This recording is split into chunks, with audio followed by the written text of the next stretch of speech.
someone had those glasses that were real ones from the 60s. And that was part of like a grab bag that you want to buy them for like $1. And I had those for not blue, but they were red, just like Gary Oldman's. And that was like a huge thing whenever I was in like 6th grade. It was like, wow, where did you get those sunglasses? Like, remember Leon? He had the circular glasses in '94. Yeah, there was a lot of people that had those. Christian Slater did it in a movie. Cuffs. Cuffs? Yeah, I don't know, but I hated circular glasses. He was the 90s. My God. I mean, people forget about this. Like, there was a lot of movies like in the 80s and 90s that were just... Heathers, that was his big one. He didn't wear circular sunglasses. That's a good movie, though. Pump Up the Volume, which is a fantastic movie. I mean, that's a great movie about teenage angst. I expected more noise to come out from that movie, but it didn't. The fried chicken. That scene. Hey, Renfield. I'm drinking wine and eating chicken. What's interesting is that scene was daymare. Specifically meant to look like I'm going to mess up the name, but Pierre Auguste Renoir was an impressionist. Impressionist painter. Nice. It was intentionally made to look like that. So if you watch that scene again, you see the vibrant colors and especially how everybody's lounging. Yeah, it's just like one of his paintings. Because I looked it up whenever I heard that in the commentary, and I was like, really? And I looked up his paintings. I was like, oh yeah, it looks exactly like one of his paintings. It's funny because it's like, yeah. And in the commentary, Mel Brooks said that they bought the trees and then they had to paint them brighter. Hey, to make it stand out, just like in the paintings. Wow. So if you're familiar with these paintings, you're familiar with the stagecraft, Bela Lugosi, the different gags in this picture. It's funnier. Yeah, it's way funnier. Oh man. Because if you don't understand that, if you don't understand how these movies worked out, then it's just not, you probably wouldn't get it. I guess, I mean, in the 90s, those were more popular. You had Hot Shots. Oh, I love that movie. Hot Shots Part 2. I think Hot Shots Part 2 was Gummy bears, sprinkles, sprinkles. Well, that scene where he's like, and now for the groundbreaking ceremony, he shoves Lloyd Bridges shoves the spade into the foot and it smacks the guy. Turns around like, what are you guys sitting around lounging around for? Come on, this is serious business. They took a vow of celibacy like their fathers and their fathers before them. And he hits the fork in the air and it sticks in that guy's head and the guy's like, oh Jesus. And he's like, there's no time for prayer. Those movies were so good. First one to die loses. Bloodiest movie ever. Oh, yeah. War. It's fantastic. Him and Charlie Sheen and Martin Sheen pass each other on the boats. I loved you in Wall Street. That movie, so good. I do love that they pulled a lot of garlic together. Yeah, holy shit! Did they ever. Where do you get that much garlic? That's expensive. It would be expensive even to do now. You kidding me? If you went to Trader Joe's, that's at least $1,000. You'd have to. All right, remember when I used to do all those runs for? Well, I guess we won't name the company, but I used to buy all the food. Yeah, for that company for their photo shoots that were on menus across the nation. Hey, across America and international. Yeah. How many stores would we have to go into? Oh, I remember whenever I then took over, I think you immediately shot me a list of stores, and I was like, nah, I'm gonna go to Publix. Like, no. Then like go to this. I mean, it was a good list. It was a good list. I remember specifically was the out in Buford Highway. Buford Highway had the best peppers, and I went out to Buford Highway and I was like, hot damn, you weren't kidding. They're gorgeous. I knew the best strawberries. I knew the best Oreos. I knew. If anybody out there is wanting to have a really good photo shoot with beautiful vegetables and fruit, hit up Mark Hoffmeyer. Mark Hoffmeyer for your vegetable and fruit needs. I know where to find Oreos that don't have Oreo symbols on them. Right? I know the best strawberries. I know the best lemons. I know where to get the best lemons, the best oranges, blueberries. I ran into a big wall with those blueberries. Mark Hoffmeyer, here he came. What do you need? Oh, yeah. Well, so here's what you do. Talk to my boy There's Steve. A storage container run by a guy named Vinny. Knock on the door 7 times. No more, no less. Yep. Once you've knocked on the door, dance. For 3 minutes. He'll let you in. Best blueberries you've ever seen. Why do I talk like that? What is this accent coming from? I'm serious though, guys. Look at menus. I'm not going to say which place, but look at the menus. And when you see hunks of chocolate, I know where to get the best hunks of chocolate. I knew where to get the best vanilla beans. Yeah, that's right. I remember that. Yeah, lemons. I knew where to. So whenever you look at a menu and you see all the crap on the sides, I was the buyer for it. Major retailer. Big time. They did not serve Well, they served fried chicken, but they didn't do fried chicken on a bone like Leslie Nielsen was eating. But yes, you're the garlic. Yeah. I mean, that's weeks of work. Yeah, that would have, my God. Can you, they didn't just like roll up to Trader Joe's and they were like, yo, let me get some garlic. You know, literally, and just stringing it together. They had to rob a boat. Oh, gosh. Wrong me. So some things I just wanted to mention real quick. Originally, Kelsey Grammer was supposed to play Dracula. Oh, my goodness. But they could not get him due to show Frasier. That would have been a big name. Yeah, well, I mean, he already had the accent down. Yeah. And he already knew how to play comedy. He's born and raised in comedy. Wow. Yeah, that would have been good. It would have been a really, really different film. One of the things I thought was interesting was the line where he says, well, we need to cut off her head, stuff her mouth with garlic, and rip off her ears. And then Stephen Webber goes, ugh. Is originally taken line for line from what Wouten Van Helsing says in the book Dracula. He says that to Harker what they have to do to Lucy. So this movie is smarter than you think. It's you a just lot have to smarter. be well versed in Dracula movies. If you know specifically the 1931 Dracula, the Hammer Dracula films, because they said they draw heavily from the Dracula Lost films. Boys. A lot. Not so No, much. I'm joking. Yeah, right. Saxophone playing. Chud 2, Bud the Chud. Kramer versus Kramer. 30 Days a Night. Girls in the Mist. Alien 3. And Bram Stoker's Dracula from Francis Ford Coppola. If you know those movies and if you've read the original Bram Stoker's Dracula book, you'll understand a lot of the humor. Where did the enemas come from? Were there enemas in any of this? He said that Mel Brooks said that he read that in a lot of ancient medical procedures, they would just give people enemas.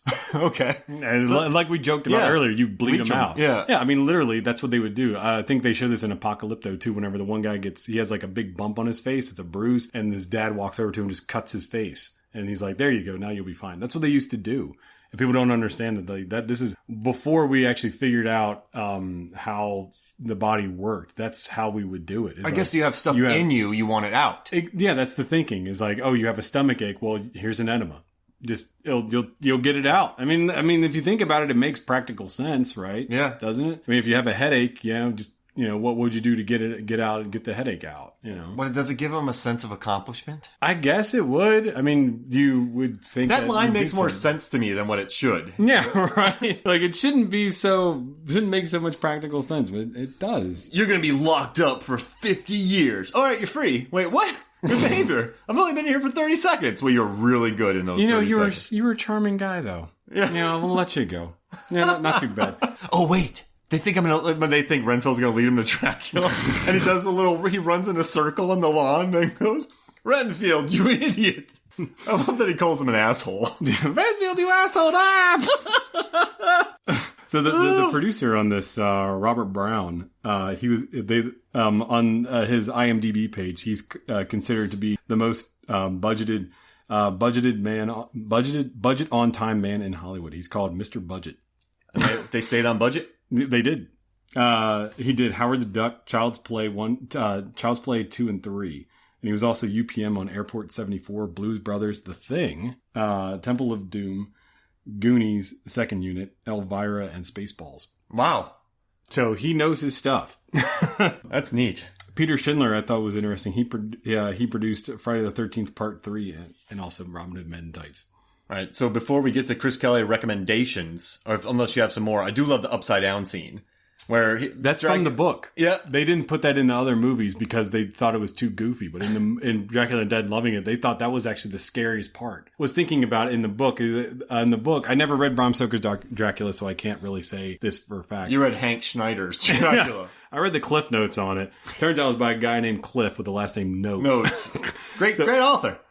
Yeah, you should see what he says about Frankenstein. But it's written in the book that Dracula scales the wall like a lizard.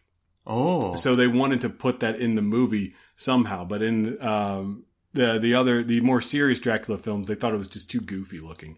And Leslie Nielsen actually did do that. He really did hang upside down for them to do that. That was not a stunt. Yeah, when I looked at that, I'm like, because I was looking, it didn't look like they had the camera upside down. No. They actually, he was hanging upside down. He really was. And apparently he practiced that for almost 2 weeks. He would have those bars and then the boots that you could hang under. And he had that in his trailer so he could, in between takes, he could then hang. So he could prep himself. I'm getting a terrible headache, Master. Bram Stoker's Dracula, he does climb up the castle. Remember that scene where he sees him scaling up the wall? I remember that too because he's wearing the red dress. And that's when Harker gets Harker gets the hair. Mm. Yeah, that's whenever his hair turns white. Yeah, because he sees him climbing up That's in the book, and apparently that's like always been called the scariest part of the book. Thinking about him doing this. 10-year-old me watching that scene, that hurt my soul. I'm going to watch it again. Listen to the podcast. It's not that bad. It's not that bad. Some of the few things that I've read about on Dracula Dead and loving it. I have it on Movies Anywhere. You can watch it. I did watch it that way, actually. And some reviews of it, which was very difficult, as it is with finding reviews from the time of older films. You always will find reviews of people from like a few years ago, but it's more fun to read reviews from them when they actually came out. James Bertinelli said that he didn't really like this movie that all that much. He said whatever inspiration stirred Brooks to make Young Frankenstein has long deserted him with this film. This movie's funny. How do you watch this and hate it? No tip. Yeah, but I understand both sides of it because people are watching this movie right after Life Stinks and then again right after Robin Hood Men in Tights. And they're like, Mel, maybe we should probably cut the parodies out. Which he explains a lot where he's probably stepping back. Also, he is like in his mid-90s. And it led to the producers. That was massive on Broadway. Oh, yeah. Well, it's funny in general. I mean, when it originally came out in 1967, it was a huge hit. I'm hurt. I'm hurt and I'm wet. Mick LaSalle wrote about this movie saying that Mark Twain observed that if you repeat the same story over and over again, it becomes funny. Mel Brooks is doing something like this with his movies. Oh. And I was like, jerk face. And James Bertinelli also said some of Mel Brooks' jokes here have been used before, but familiarity meets laughter. So he's saying everybody kind of says it's the same thing being repeated over and over again. I don't know. I personally didn't like his previous film of Life Stinks. I thought that I think one of the reviews I remember reading said the title is adequate to the film. It stinks. But it is. All right. Chris Kelly recommendations? One more thing I thought was interesting. Okay, so Amy Yasbeck was really scared of the coffin that she had to lie in. Oh, no. And she said in the commentary that she had to have either her arm or her leg out at all times because she was just terrified of this coffin. She also requested to have it raised. So if you watch it while she's in the coffin, she's actually up a lot higher than Leslie Nielsen was. Huh. So she was really petrified of this thing. And Steven Weber even says, why? You know that even if it did close on you, there's no way it would have actually sealed shut, and you know that you would have been completely fine. She said, I don't know, but I just didn't like it. So that's why you never see her full body. Huh. True story. That makes sense. If you do want to watch Dracula Dead and Loving It, it is now on Vudu. Oh, is it for free? Oh, it's on. Yeah, it's free right now, isn't it? It's on Vudu. And also, if you live in the Atlanta area or Georgia in general, you can go to Videodrome. Go see my buddies over there. It's there, ready to be rented for $5. So good. Yeah, it's a great movie. Fantastic. Support local. Support local. Be local. Buy local.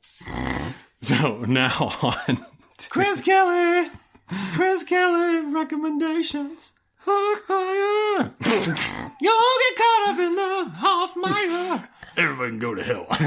Fried chicken. I love the emphasis on the chicken, and he's like, I'm eating chicken. And wine. It's like, but yeah, the recommendations. I would the Chris Kelly recommendations. No, not more. You asshole. Renfield, you asshole. I love how he scoops up the ashes. Oh yeah, you're looking like your old self again. You're free now. Come with me, Renfield. Yes, master. So. Jeez. Recommendations, as I've said before, that if you see the main podcast as being a meal, the recommendations is kind of like a wine or something that complements it. So these movies are not going to be directly related to the film, but there'll be a nice the first one, I have yet to see streaming anywhere, but it is 1979's Real Life. Real Life. I don't know if you remember seeing this movie, but I remember seeing this movie as a child and thinking, what the hell is this movie? Is this a real film or not? Or is it just fantasy? Caught in a landslide. You'll get caught in the Hoffmeyer chicken. So